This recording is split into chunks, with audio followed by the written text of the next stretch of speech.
Welcome to Reality Tea Times 2, the podcast where we discuss all the trash reality TV we love to hate. I'm Tanika, and today we are going to be discussing Love is Blind. As always, we're just going to jump right into the episode. Season 5, Episode 2, Can I Talk to You for Real? So, we start off in the quarters. And someone thought it was rocking the cradle instead of robbing the cradle. This was in terms of Lydia talking about Milton. So Lydia is now on her date with Milton, and he couldn't find the cooler that was literally in front of his face. Literally in front of his face. Now,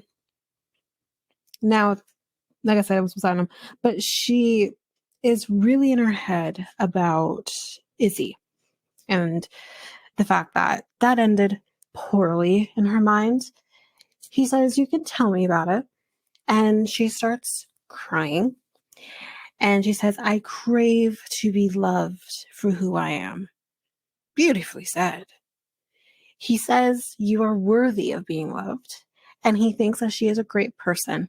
And he admits to her that she is his strongest connection. It might be his only connection. He thinks that she would be a great mother. He then says that his parents were very strict. He felt unhappy in his childhood. He tells us that he went to school in Japan and that he didn't do well. But when he moved back to stateside, he started doing well in school and did well for himself. He's out in a good place. So she says, "Maybe I need to be more open-minded about you." And he wishes that he never told anyone how old he is. He wished he kind of went into this experiment not saying all of that. And then we see that Lydia literally fell backwards in her chair. My God. Taylor and JP, they're on a date. And she has questions that she wants to ask. Just tell her about his childhood. He immediately gets very emotional. And so trigger wording just for mental abuse, I would say on that level alone. He said his mom was a very angry person.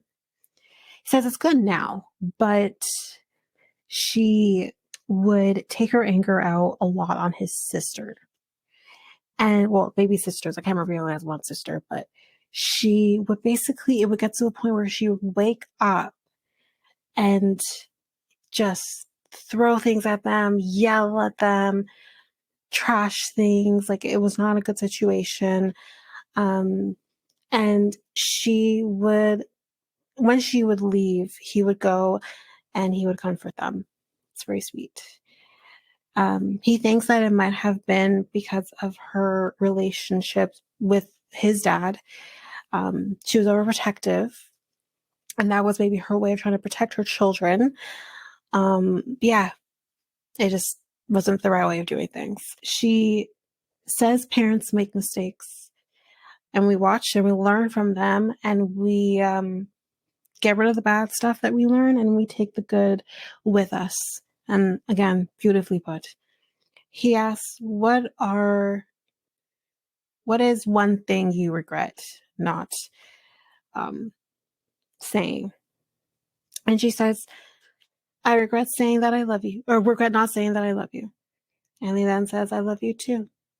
I love them. Okay, so Aaliyah says her and EJ have to meet halfway. She says that she felt very judged by him. Yeah. And so they're going to go on a date.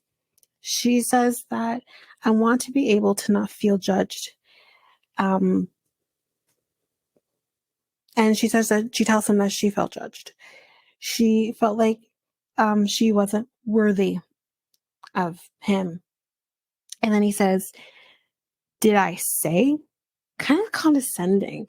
"Did I say that those things?" He said, did I say that you would do it again or that you weren't worthy? And she says, yes, you did. Boom. He did. Okay, I can't remember if he actually did say like she would do it again or when I was about to say like she wasn't worthy, but he damn well near applied the word I'm trying to find anyways, implied, there we go. He implied that. He says if I said that, I didn't mean it. He says he was just surprised. Well, that's not a way to react. Damn. She gets that. Just about how do I feel comfortable telling you things? He says why I reacted that way was because he struggles with trusting people. Okay, fine, but like, dude. He says his feelings for her scare him. Okay, again, fair. All fair things. But just don't act like an asshole. He thinks that he was probably looking for something wrong, and that's how maybe why he reacted the way he did. He says that her telling him was huge, even though she knew he would not take it well. He says he's falling for her, and he asks, "Do you forgive me?" And she says, "Yes." I literally said, "This is not the right choice. You shouldn't be forgiving him or continuing with this." Personally, that's how I felt in that moment. He said, "As long as you are being honest, we'll be fine." What about you? What about pot meat kettle? About honesty? Yeah. Okay, let's continue, guys. He said he doesn't want to lose her. You should prepare yourself to lose her then. Stacy and Izzy are playing golf. And she says games keep you young. And so does Botox. He says that he was thinking of her naked from the second day they were talking. Damn, sir. He feels like he doesn't have to worry about her being able to be vulnerable and doesn't care if someone else wants to, like him like she does. I think that might have been her or him. I can't remember, but one of them said this. Who is moving on. Chris looks like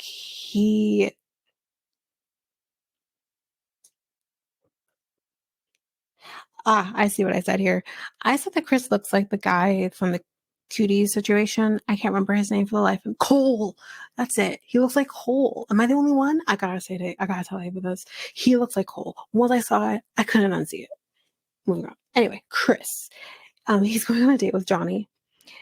He says that he has never been so sure before about somebody. He thinks that she would fit right in with his family on game nights. He then tells her that he is in love with her. She says she can picture a future with him. And it makes sense when Chris, what makes sense with Chris for her. But then Izzy, she says it feels like a 5th grade crush. That right there is why it's not going to work. That's literally, I said that that's why we'll never work with him. But he says he was brought up strict. This is what Izzy is saying to Johnny. He says family was actually raised Jehovah's Witness. He said he couldn't partake in holidays at school. Like he actually had to be excluded from these things. He couldn't even participate in competitive sports. I didn't know that you couldn't do that as a Jehovah's Witness. That's nuts. He tells this story about how he went Easter egg hunting and his dad saw him and got so mad and he yanked him out of that. He felt it got so bad in that moment, in these moments and with this religion, and he said he had to get out of there. So he went to his cousin's house, told the cousin everything that was going on, and then the cousin tells him, well, that's not your real dad, right? Oh shit. And he said he lost his shit. He felt lost. Um, but grand scheme of things, he's no longer a Jehovah's Witness. He got his very first Christmas tree in 2018. So she tells him, you can come to my family's Christmas or whatever. And he says he is really into her. He asks if she sees it with him.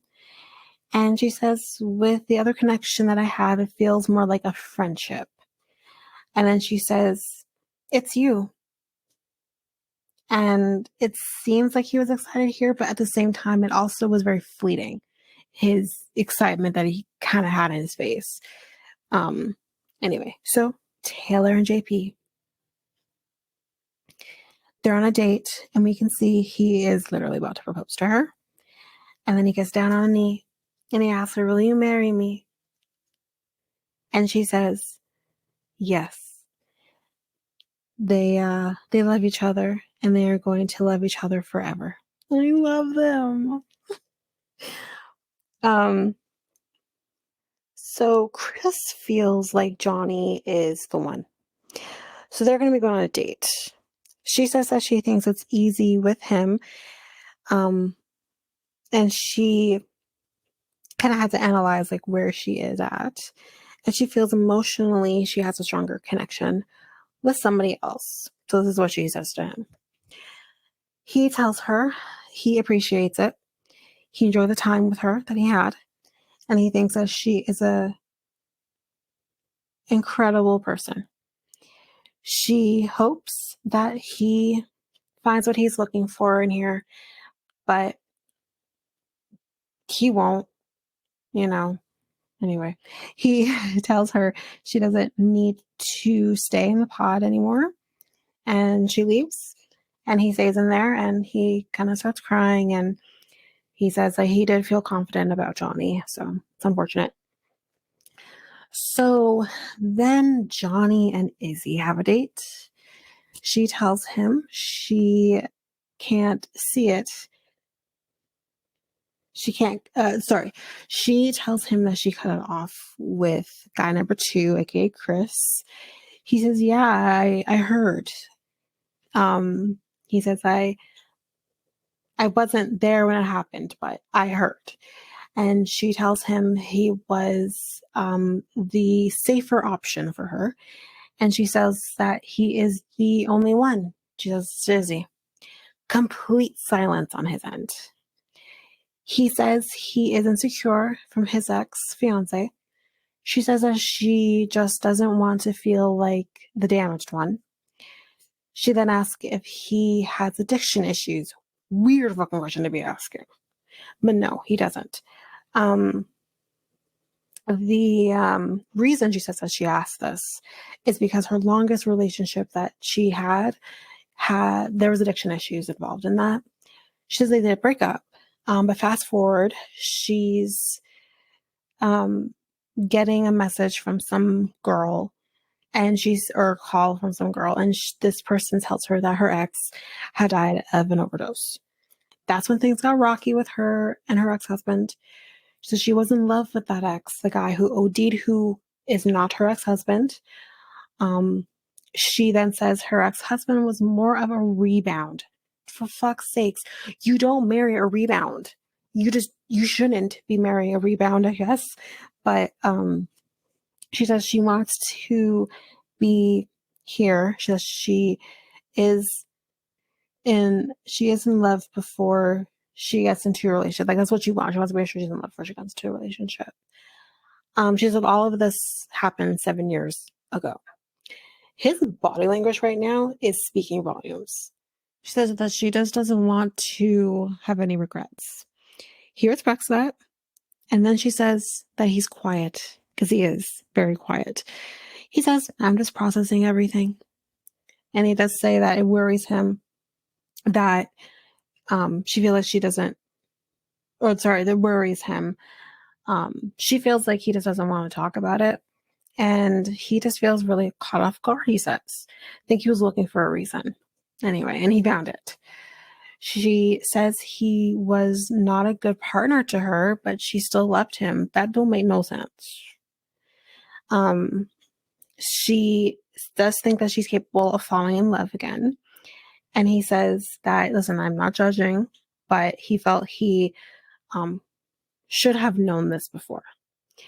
She does say that she's falling in love with him, but the ball is in his court. And at this point, they just call it a night. He says that he's overwhelmed.